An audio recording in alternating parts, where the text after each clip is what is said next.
The views and opinions expressed in this broadcast do not necessarily reflect or represent the views and opinions of WBGR Network. My brothers keep a show, I gotta let them know. Tuesday, 7 p.m., gotta let them know. 3 M's, mention model, gotta multiply. God gets all the glory, hands in the sky. My brothers keep a show, I gotta let them know. Tuesday, 7 p.m., gotta let them know. 3 M's, mention model, gotta multiply. God gets all the glory, hands in the sky. My brothers keep a show. Introduce the host.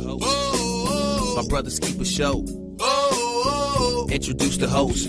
That's the Dr. Michael Green.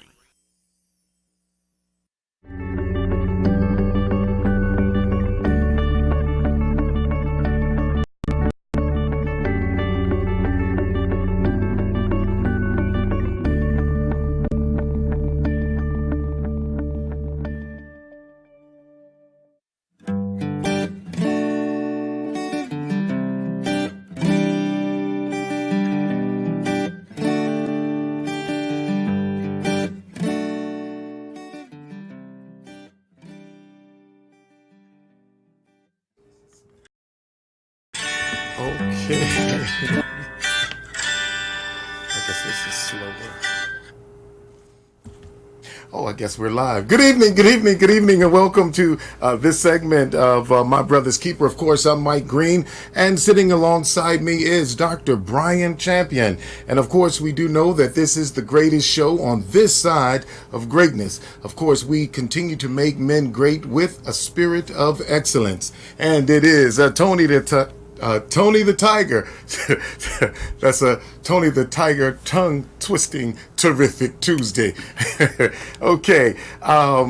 Let's give a shout out and get some house rules out of the way.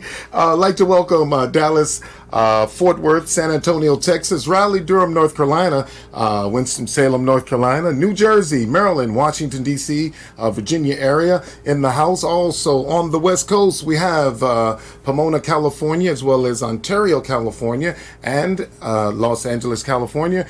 I'd like to thank Imani Christian Cathedral under the leadership of Bishop Jelani Kafela for your constant support. Thank you so much. Also, a great big shout out to Bishop James B. Walker of the Christian Methodist Episcopal Church, 7th District, presiding prelate. Thank you again so much for your support. The call-in number tonight is 301-429-9247. That telephone number again is 301-429-WBGR.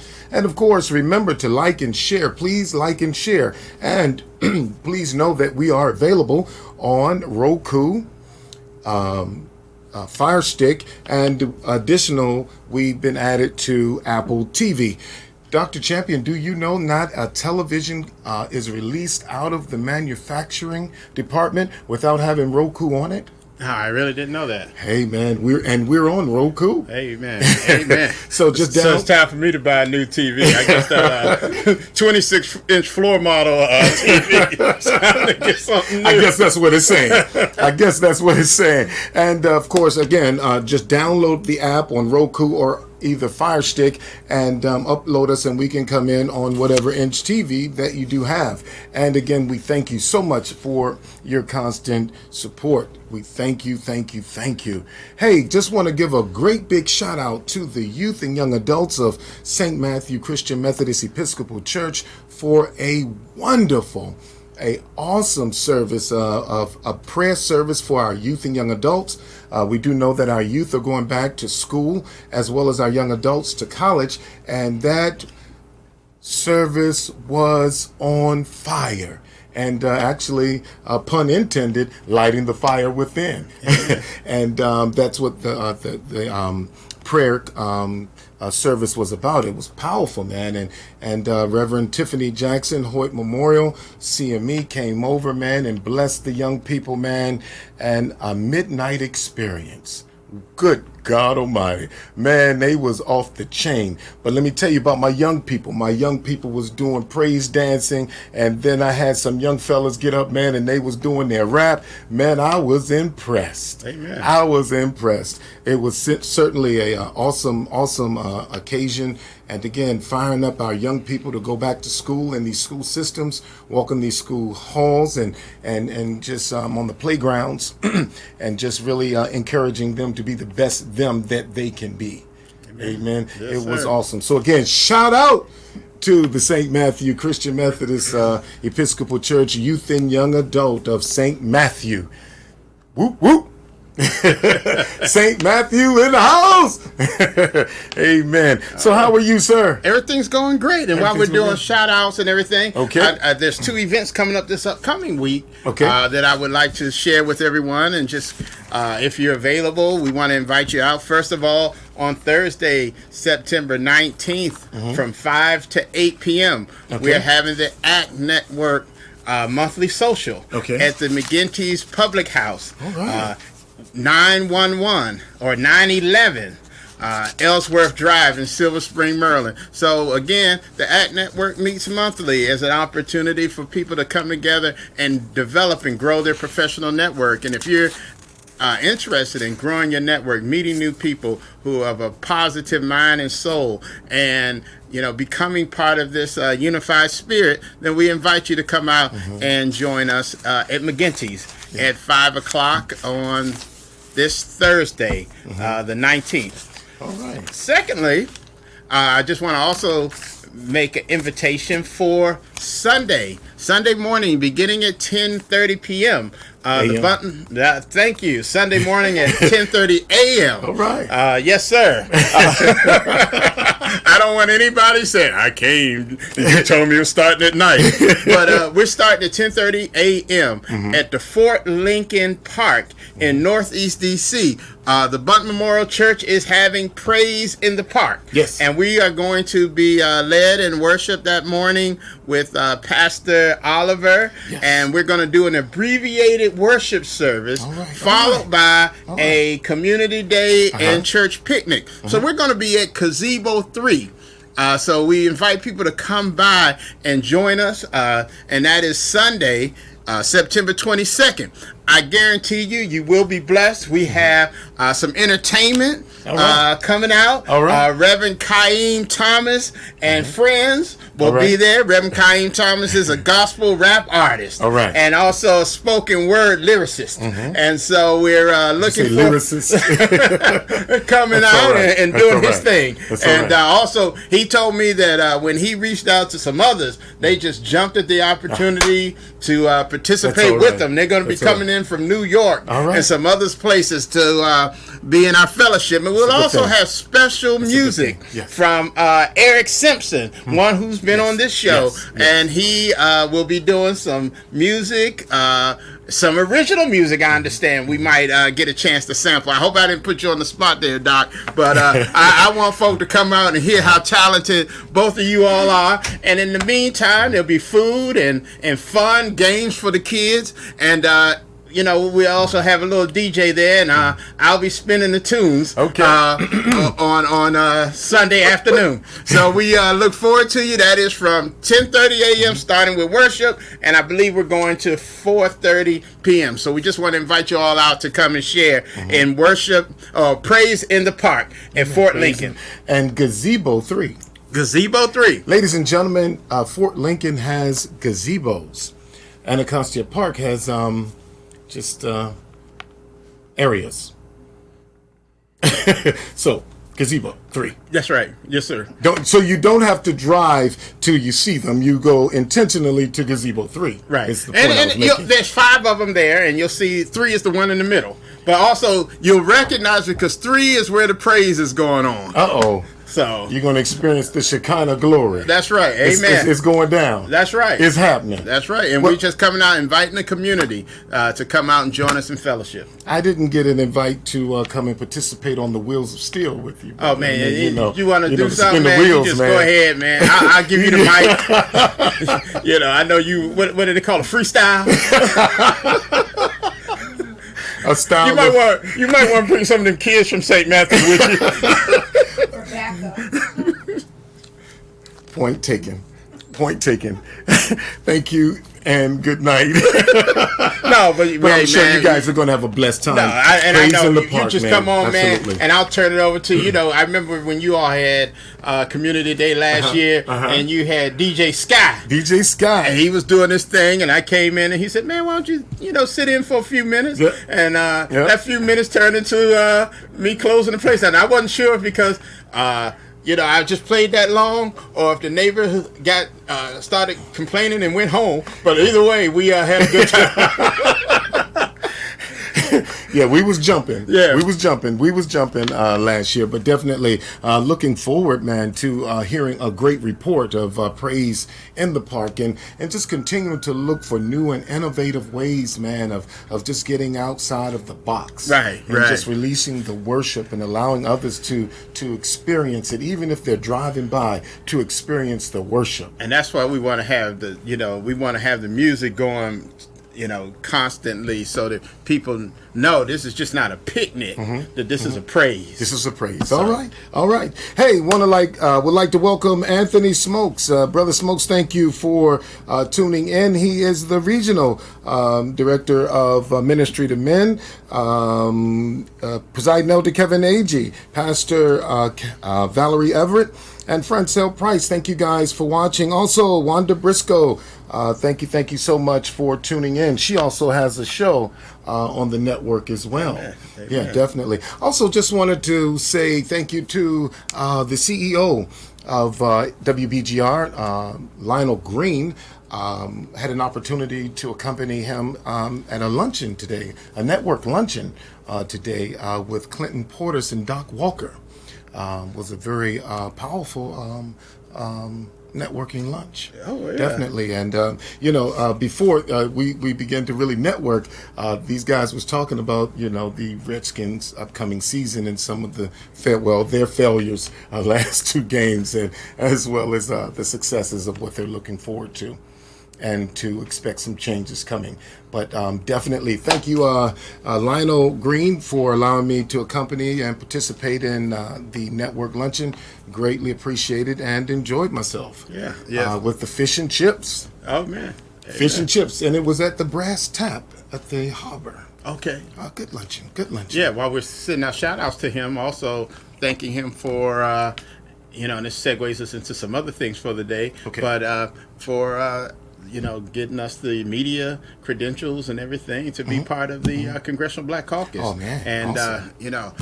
that was awesome. And I remember I had my little badge on, and the security was sending everybody down the hall, and I had this big badge on. I was trying to cover it up a little bit, and security said, "No, sir, you can go up those steps." And I started wearing that badge.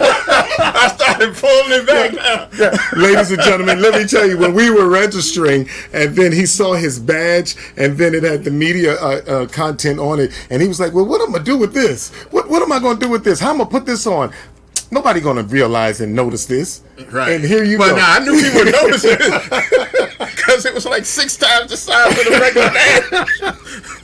I don't want to wear this. I don't want to wear this. It's like wearing this around your neck. CBC. But it was good. It was good. And I really enjoyed it, and we appreciate Lionel and WBGR for allowing us that opportunity to represent the network as part of the ladies CBC. and gentlemen, here we go, ladies and gentlemen. This is the long 6-foot badge he was talking about. And all it had was the 400 years, our legacy, our possibilities, and of course it has our other information where they scan and give us access to the interviews and everything. So it was definitely a wonderful opportunity. I just so happen to have it still in the bag. It ain't getting you nowhere this week. Access denied.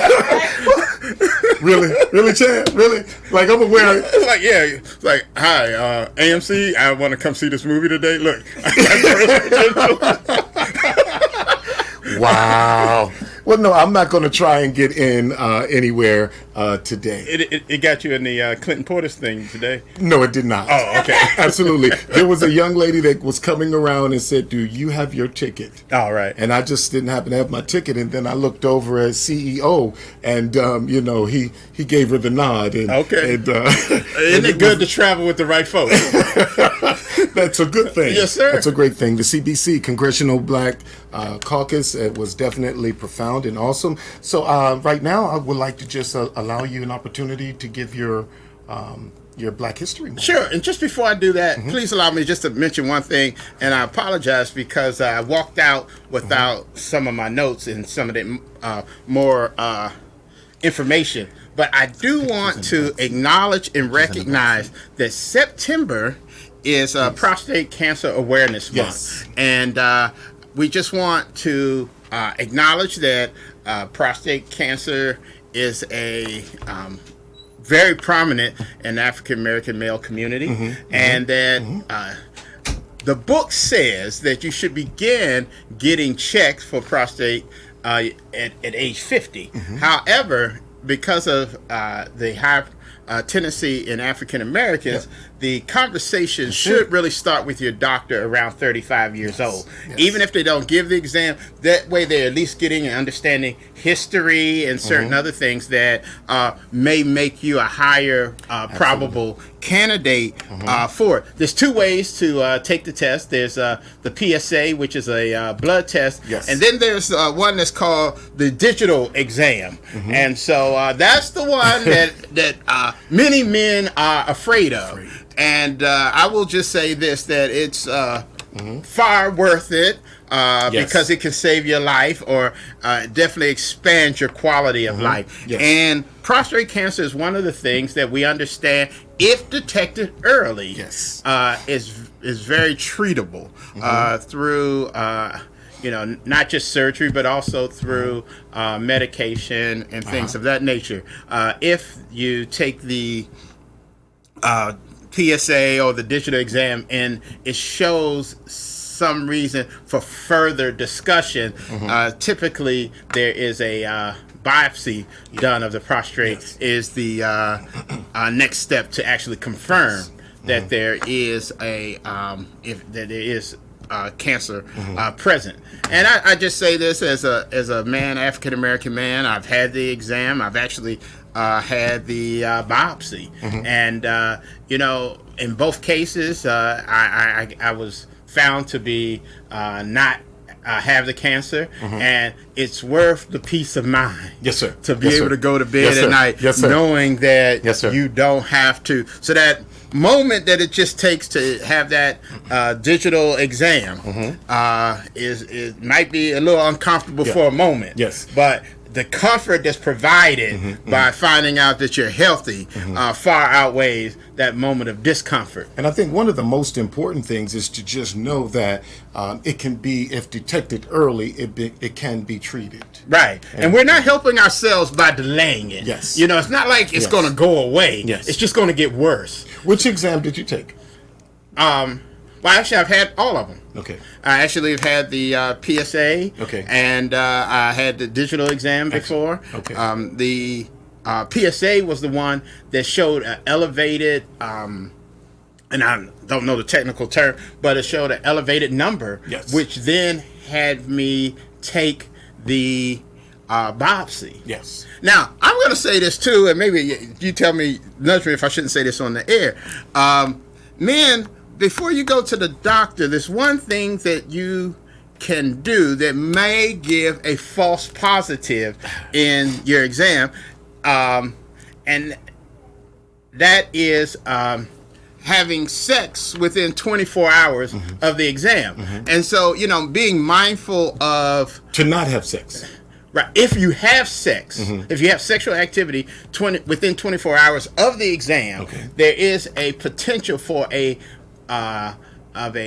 false positive. So, knowing that you're going to the doctor just may be something that you want to be mindful about and plan accordingly.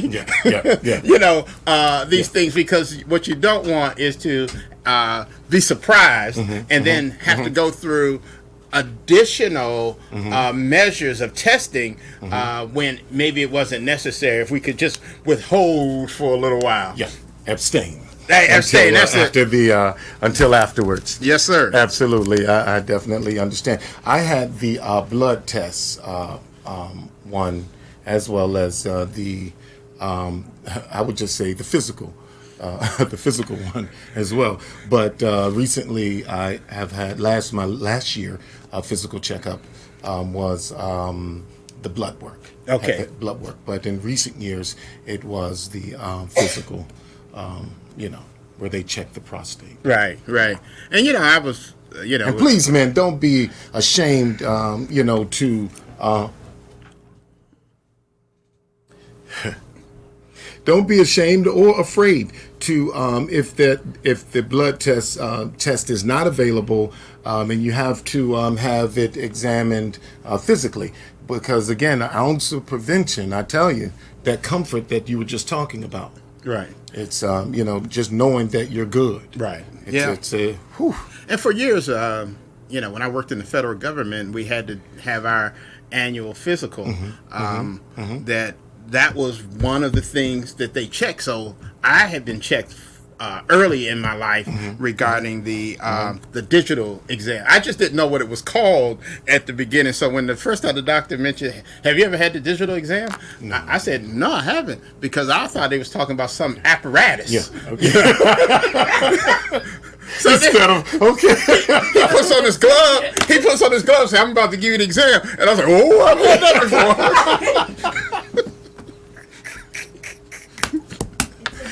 Okay, all right. Yeah, we're number one. Have you, gentlemen, have you had your... Okay, let's bring this in. Woosah. Let's bring this in. Have you had your prostate checked? Is I believe where you were headed to make sure that you're healthy. Amen. Okay, go ahead, sir. All right. So,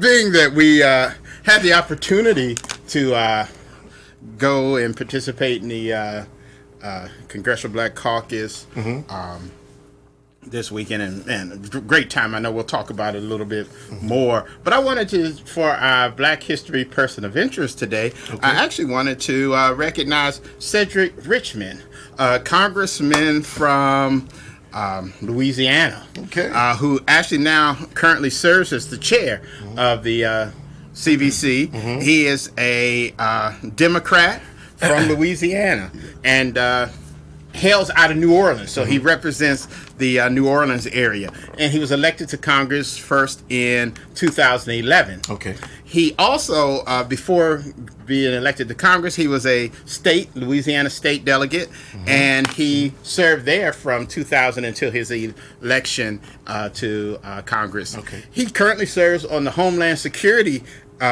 Committee as well as the Judiciary Committee, which are two very important, and not to say that all of them are important, but they're powerful committees where a lot of decisions are being made, and normally a lot of the more senior members of Congress get the opportunity to serve in those committees. So as we were at the HBCU conference last week, I have to give him a shout out as an HBCU graduate of Morehouse College, where he received his bachelor's degree. He was also a baseball player there and a pitcher. And he is well known at the annual Congressional softball game as the pitcher. And so he still participates and plays baseball. He also is a graduate of Tulane School of Law, where he received his Juris Doctorate.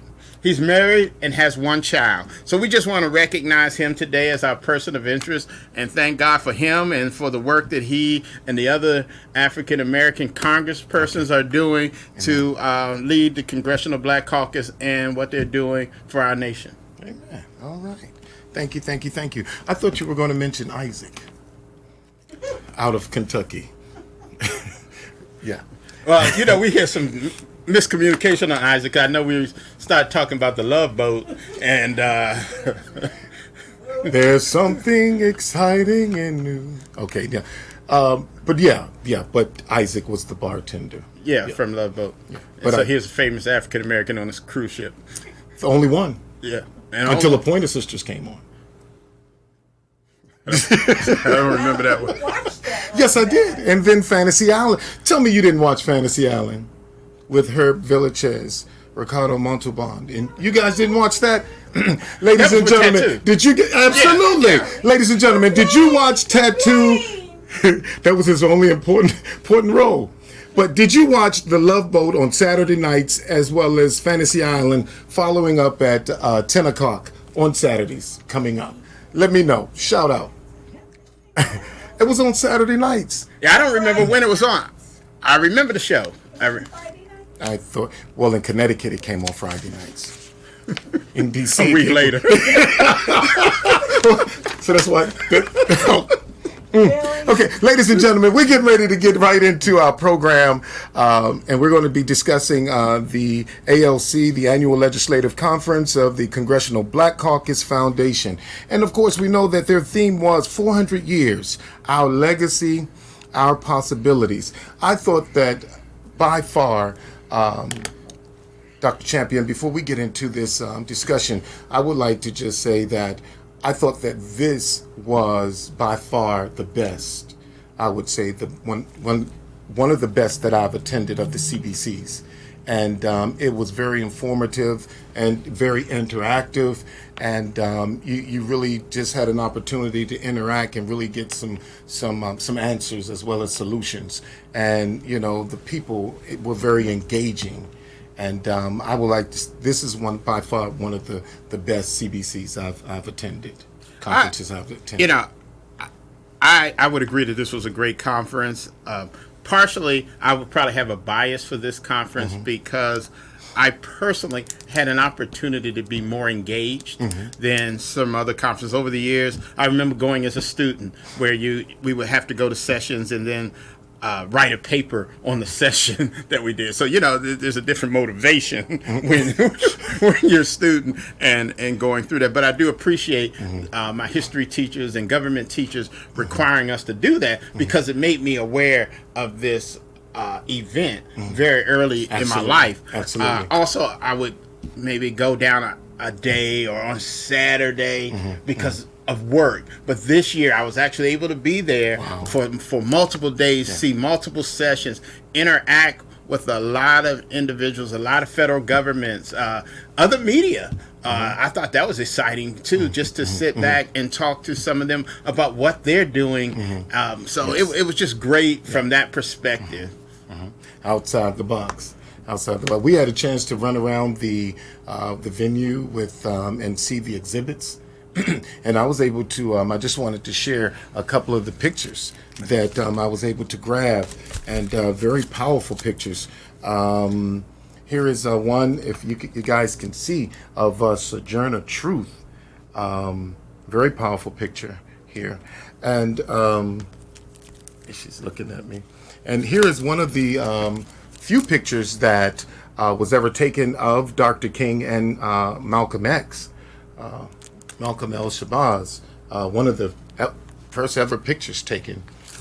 And, oh wow, I was just, and here's a cotton slave, and you see the whippings on his back. I mean, just, you know, it was just so, when you really just looked and you saw a lot of the pictures and some of the things that this gentleman had, it was very powerful, some of the art that he had. He and also not just had the art. I was just going to mention that how he was able to share context in the story behind so many of those pictures was just some really rich dialogue. Yes. And of course, I was able to grab some black sports heroes, Washington Redskins number 81, Art Monk. Hall of Famer. I use them Sunday. Okay, here we have quarter black himself, Mr. Doug Williams. Number 17. Awesome. And here is a picture, a poster of the Tulsa race riot, the Black Wall Street. This is something that happened in 1921. And one of the things that we come to understand about the Black Wall Street is that when $1 went into the community, it circulated over 13 times. because we had the businesses, we had the cab companies, the bus companies, hospital, libraries, schools, and we had everything. So we had no need to really go outside of ourselves for anything because we had it all. So therefore the dollar circulated over 13 times. And now it don't even circulate one time. Did you want to mention something about that? I'm just laughing about, yeah, that's right. Yeah. Because we found our way to these malls and everything. Absolutely. And here is a caption of the slave ship and how we were all, well, our ancestors were lined up and treated as cargo coming across the Atlantic. And so just very good dialogue with the gentleman. And here is one of my favorites that I was able to grab, and because it just really talked about this gentleman who was selling his property because he was leaving, but yet and still he was selling all of his ox teams and 6 heads of foxhounds, and then he said he was selling 6 Negro slaves. And so that really just pierced my spirit because, again, we were treated as property. And how many of our young people really do not understand from whence we have come? They don't understand or even know the story of our ancestors, of how they once picked cotton and, as Jesse said, can now pick presidents.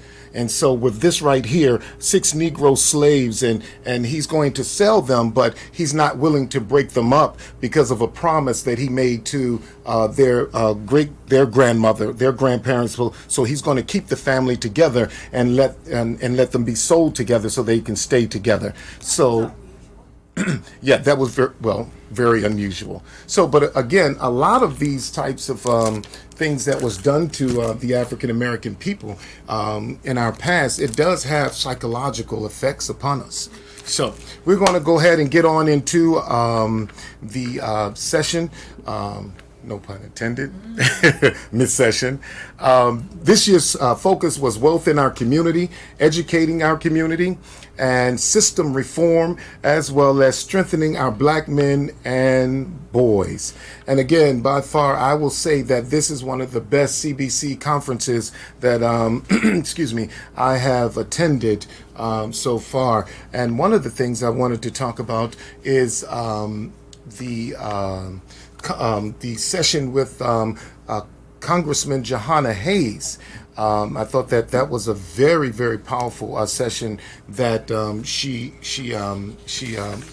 presided over. The caption that was really awesome was the African proverb. And the African proverb was, if you do not embrace a child, he will burn down the village to feel its warmth. I thought it just really it just floored me, brother. It floored me, and it was really a really good session. Cultural. One of the things that came out of it was cultural response training, dealing with cultural response training, and the correct teachers, correcting teachers who do not look like African Americans, about African American heroes and how to deal with our young people as well. It was a very powerful, again, a very powerful session.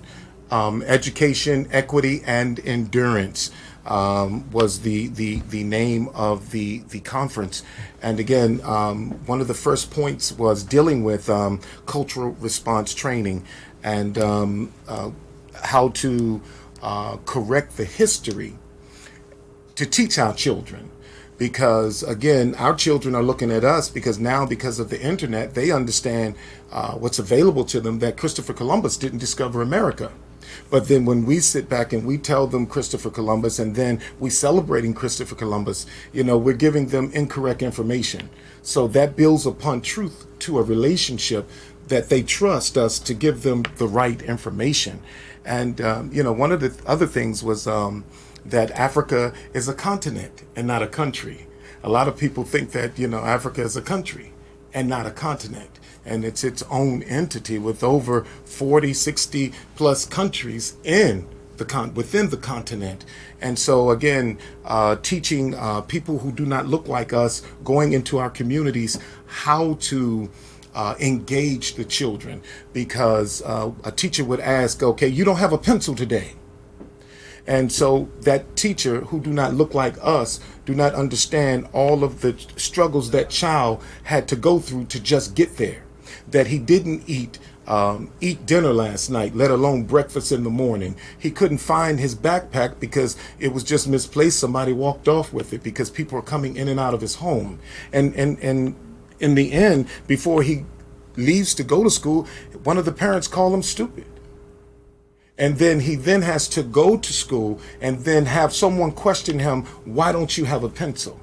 So there need to be some sensitivity training, and so that they're able to at least try and attempt to put their hand on the pulse of our babies, so that they'll be able to gauge, what the need is, and grab them and be able to push them forward. Go ahead. No, and I totally agree with you regarding that, and how, you can give our children the same scenario as another child, and how the response to fix their problem or their concern is handled totally different. Yes. And although I didn't attend the session with Johanna Hayes, it does remind me of the conversation that we had with an organization. I don't remember their name. We're going to bring that organization in and talk a little bit more about them.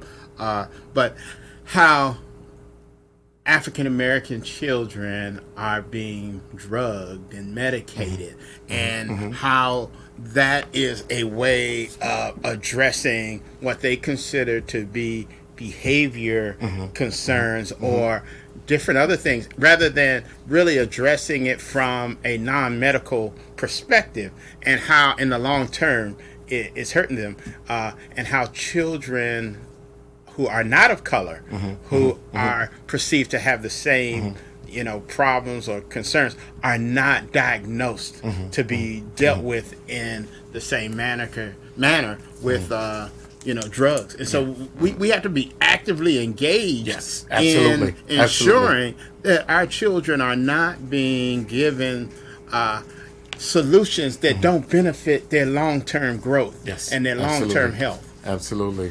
Very, very powerful point. And to that point, it's they're diagnosed so totally different, so different that the time is taken to give and study to Caucasian children as opposed to African American males. And I think that's a disservice, totally disservice. One of the other things was adverse child development. Is this session, her session was so on fire, man, and it was according to the U.S. Department of Education and National Institute of Literacy, the Organization of Economic Cooperation found that 50% of U.S. adults can't read a book written at an 8th grade level. Isn't that something? Wow. So again, we were really engaged in trying to find out not so much the why to the what, but how can we correct that problem? Because we give statistics here and day out, but how can we deal with it and address it? One of the saddest stories, but that's still my man, Dexter Manley, but he was passed through, on many levels, and even through his collegiate years, and then go to the pros, the NFL. And but he really was functioning illiterate, and until he came out with his story. Now, I'm not putting anything out on him, ladies and gentlemen. He came out with his own story to say that he was a functioning illiterate, and so if we don't correct that, we don't get ahead of that. How can we ever get ahead as a person, as a people? Well, the concerning thing about that is that a lot of documents are written at the 11th grade level, which we would think is not an appropriate level for America. But if that is the standard which many documents are written at, so that they can be understood, then it's really a problem when 50% don't reach that level when they're at the 8th grade level. And so that really says not only is it that they are not going to be able to succeed at some of the higher functioning pieces, but just in what we consider to be normal everyday society of reading and understanding what is being put in front of their face. You know, the amazing thing, as we're talking about, you know, the educational piece, over India, the children are being encouraged to develop $1 million business plans, you know, economic plans. And so, I mean, it's just, the way that they're being taught and raised totally different to what we do with our children over here in America. Oh, definitely. The U.S. educational system is, and let's watch this too. And I know that's not what we were talking about, but let's really watch this. How in Europe and in some other countries in the world, even in some of the places like Jamaica or other islands, that children are graduating from high school at 16 years old. Yes. And the reason is because those basic skills of preparation for college are being taught.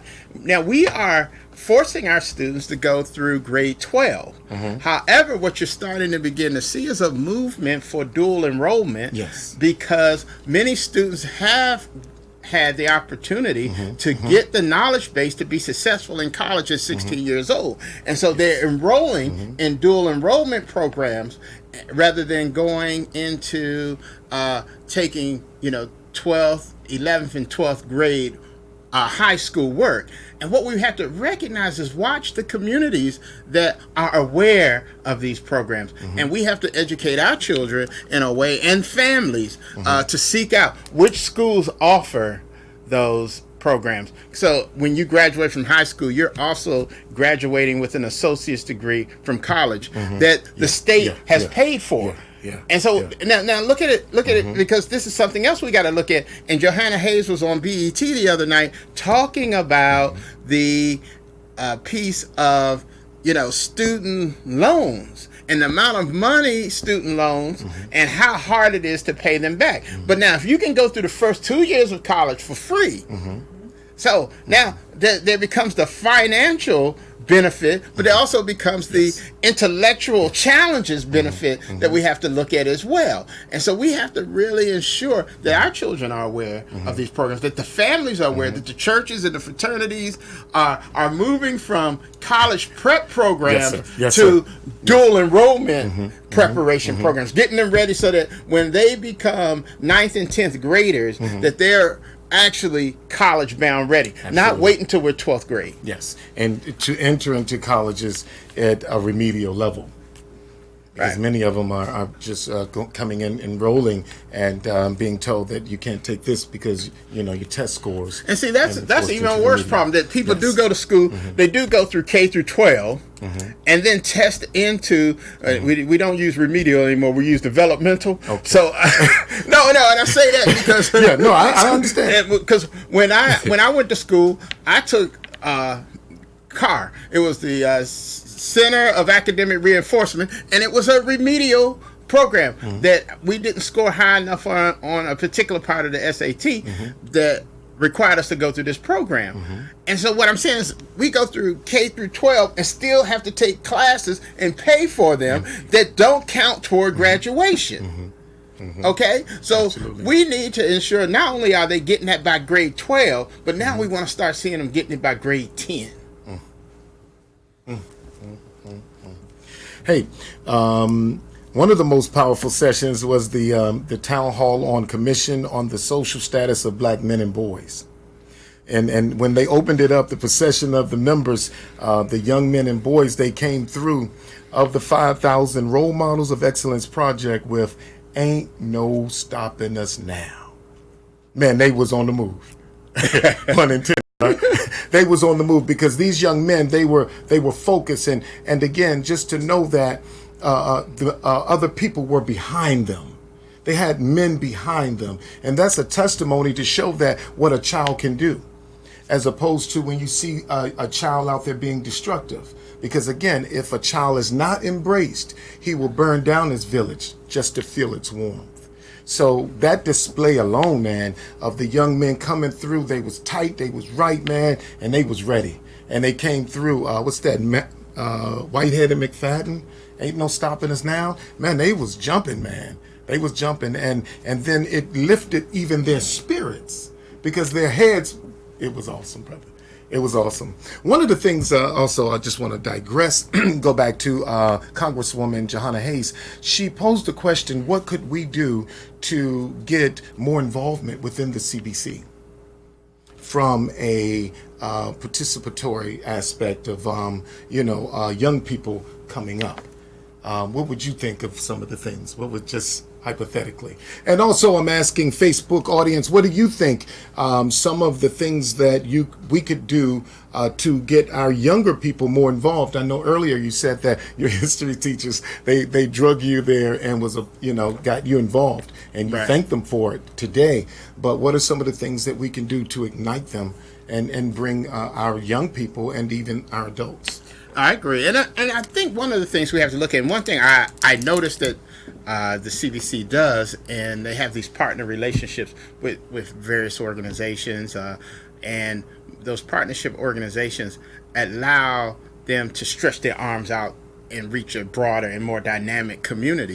And if we really look at some of what these organizations do, most of them have some type of educational component, nonprofit. They have some type of mentoring program or whatever. But now, for them to focus on how do we now bring those students or those children to the table of CBC? Yes. Because the one thing that I recognize is that as our young people become more exposed to things, it becomes more of an expectation now. Yes. It's like, I expect to do these things. And I mean, now we don't want them to feel entitled, but we do want them to expect success. We want them to expect good things. We want them to expect to be on the stage next time because their turn is going to come. Like the one congresswoman, and excuse me for not remembering names, who I think she was a 2006 Congressional CBC fellow.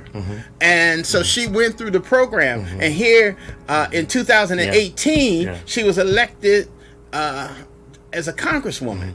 And I believe even maybe the youngest, and I'm not sure if it was the youngest in her state or the youngest African-American female, but what I'm saying is she was in the pipeline. Yeah.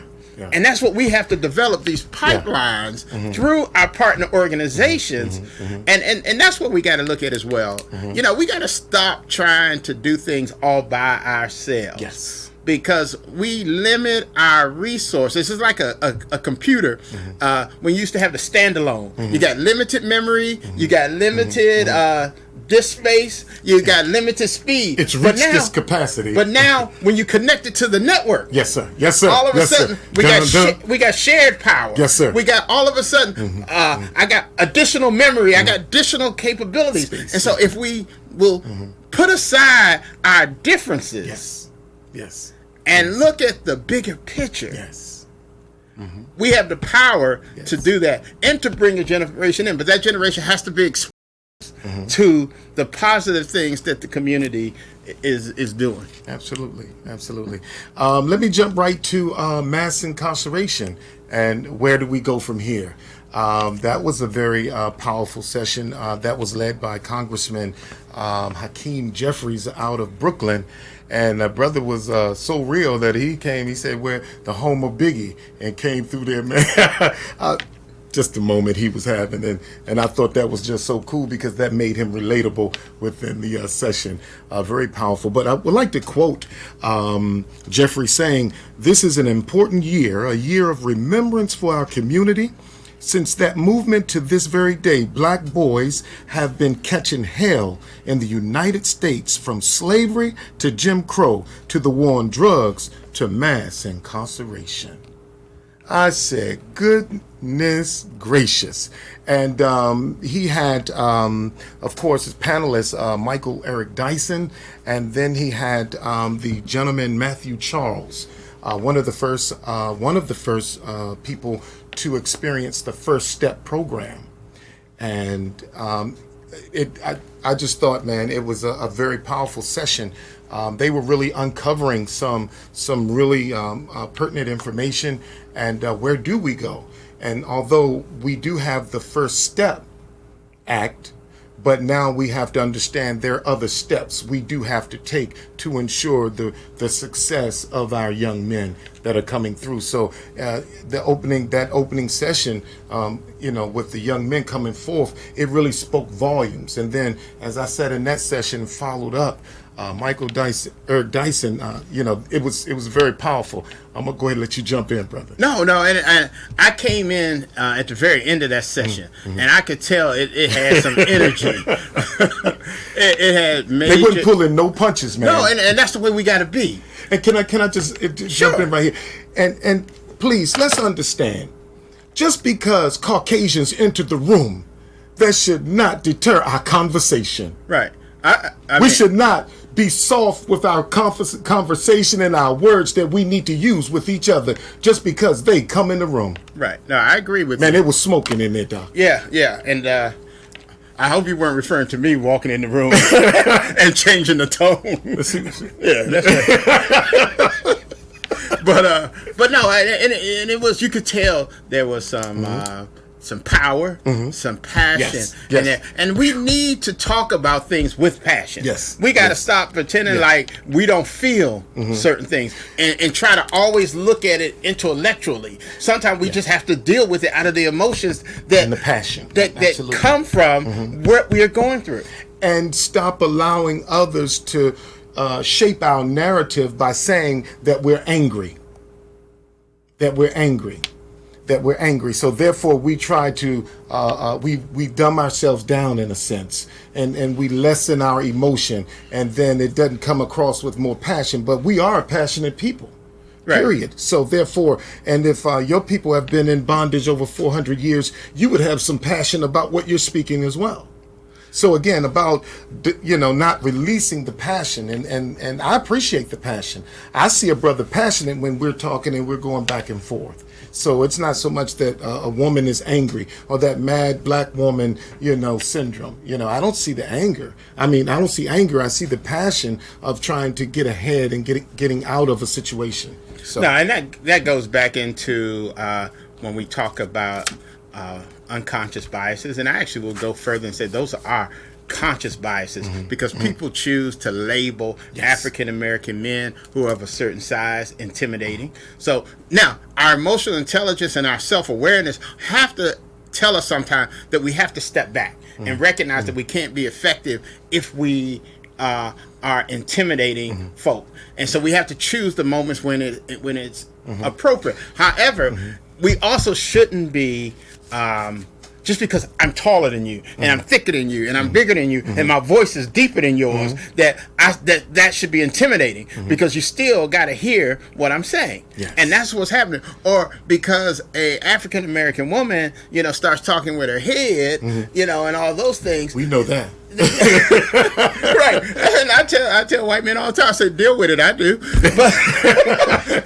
But the thing is, they use that as an excuse to belittle the message, because there's a major message being given, but they try to put it in, they're in their feelings.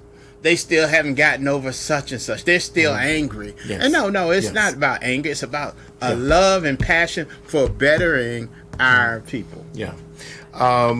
And even dealing with Matthew Charles, as I said before, he was one of the first to benefit from the First Step Act. And he himself was a long-time drug dealer from North Carolina. And Charles was convicted in '96 of selling 216 grams of crack and illegally possessing a gun. He was labeled a career offender because of previous convictions involving drugs, weapons, domestic violence, breaking into homes, assault, kidnapping, and larceny. He was sentenced to 35 years in prison. Now, upon serving 21 years, he was released. But then 2 years after being released, he was called back because the prosecutors filed motions to say that he did not fit the legislation, so therefore he needed to be called back to prison. So he went back to prison, and then with the First Step Act, it came in, it helped them out and lessened the rulings, the harsh rulings with some of the legislation that had previously gone through. So upon that, he was able to come back out. And so that's where you have 45 who rode the wave. And I believe it was, what's that guy's, Kardashian West? She spearheaded because it was an outcry from the public, and I think Kim Kardashian West went in to plead on his behalf, and 45 commuted the sentence, and there you have the First Step Act. I tell you, 2019, it says thousands of community members are returning home from federal prison under the First Step Act. Passing this bill was only our first step again. Our next is making sure those returning home are ready for reentry. So absolutely, the mass incarceration session definitely was powerful, and that's close to my heart because men's ministry. And just empowering men, giving them the resources even before they come home, so that when they come home and they've been habilitated or rehabilitated, then a society is ready to connect them with resources so that they can be returning citizens with a victorious story and not one of recidivism. Amen. So, go ahead, Doc. What you got for me? Well, as we begin, I didn't mean to keep No, you good, bro? It's all right. It's your show. Okay. No. But no. This is what I got to deal with, ladies and gentlemen. But and I'm looking at the clock, and so it's time to close. And the thing is, we are talking about an event that just passed, and how, like many people go to an event like this and leave on fire. But then, by the time we get back to our context where the work takes place, all of a sudden we got a little spark.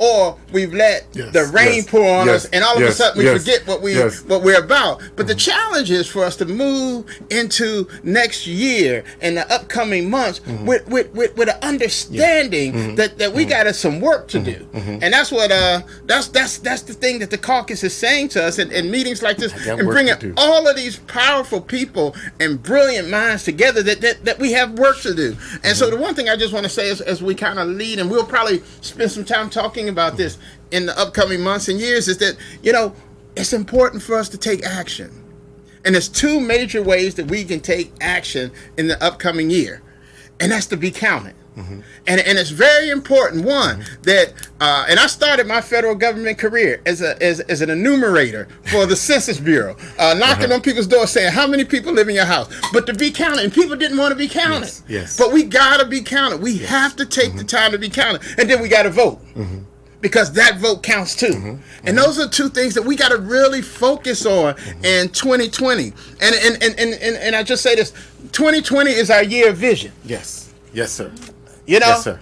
So as we look at our vision 2020, God, we got to pray for God to give us clear vision, because we can have all kind of messed up vision, but we can ask God to give us clear vision and to align our minds, our heart, and our soul, that the actions we take are aligned with the purpose that God has given us, and that's how we have to begin to move forward. Amen. Amen. One of the things that I want to encourage men and even women who have been incarcerated, whether you have a felon or a misdemeanor, whatever the case is, you can vote. You can vote. Many states have returning citizens voting legislation already in place. You have 16 states, Maryland being one of them, that you can come home and vote without completing your sentence. But you have to come home. You have to come home, and you're released, paroled. Then you can go register to vote. Now, while other 31 states said that you can vote once you're released and you're paroled, you're released, you have to complete your sentence. Then you can register to vote. And then there's those two states, Maine and Vermont, whether you're a felon or misdemeanor, you can vote while you're still in prison. And I think that, I don't know why that There ain't no black folk. Okay, there you have it. Ladies and gentlemen, our time is up. Right. I mean, no, that's what the other states are trying to keep blacks from voting. You just said it for me. All right. Even while voter suppression is underway in a lot of states, they're moving voting booths, voting registration. Please just know that you have rights, that you can go and vote. All this information is available online. So again, thank you so much. Again, good night, brother. All right, good to be here. 2 weeks in a row. Hey, our time is up. We definitely thank you for yours. And remember, about an hour after this show, remember, you can catch this show again on YouTube under My Brother's Keeper. So definitely we want you to tune in. Remember, when good men stand together, they become greater. I am My Brother's Keeper, and see you on the other side of greatness. God bless you. See you next week. My Brother's Keeper show, I gotta let them know. Tuesday, 7 p.m., gotta let them know. 3 M's, mental model, gotta multiply. God gets all the glory, hands in the sky. My Brother's Keeper show, I gotta let them know. Tuesday, 7 p.m., gotta let them know. 3 M's, mental model, gotta multiply. God gets all the glory, hands in the sky. My Brother's Keeper show. Introduce the host. My Brother's Keeper show. Introduce the host, Pastor Dr. Michael Green.